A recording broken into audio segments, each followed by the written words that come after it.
Növbəti müştərimiz Aynur xanımın aldığı modelləri sizə göstərmək istəyirəm. Bildiyiniz kimi mağazamız bağlanır və bütün məhsulları zərərinə satırıq. Hal-hazırda gördüyünüz bu təmiz təbii dəri, içi nazik meh olan bu model Türk istehsalıdır. Cəmi 50 manata verdik Aynur xanıma.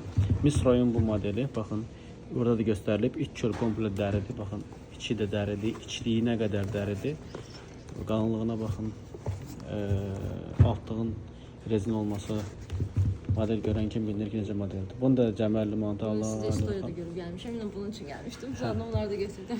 Canlıdan görüp gelip ve Elle'nin bu modeli. Sadece Trendyol'da Elle yazın, göreceğiz ki Elle'nin dəri modelleri ne kadar bahadır. Bunu da 50 manata aldı. Mağazamızda olan bütün ayakkabılar tək qiymətədir, 50 manatdır. Bütün botlar isə tək qiymət hal-hazırda 60 manatdır. Çünki mağaza bağlanır. Modellərdən artıq çoxdur, bu qədər modeli qoymağa yerimiz yoxdur. Ona görə məcburuq ki bunları sataq. Və buradan buran bağlayıb çıxaq. Blue Mall'da yerləşir. Blue Mall 2-ci mərtəbə. Aynur xanım necə idi? Bəyəndiniz mi modelləri? Çok sağ olun. Hamısını beğenerek, severek aldık. Kıymetleri de bilirik, məlumdur. Ona göre de ucuz olur. Yani indirmə düşüb. Eşidən kimi qaça-qaça gəlmişik. Xeyirli olsun. Can sağlığı ilə siz də yaxınlaşın. Bu fürsətdən yararlanın.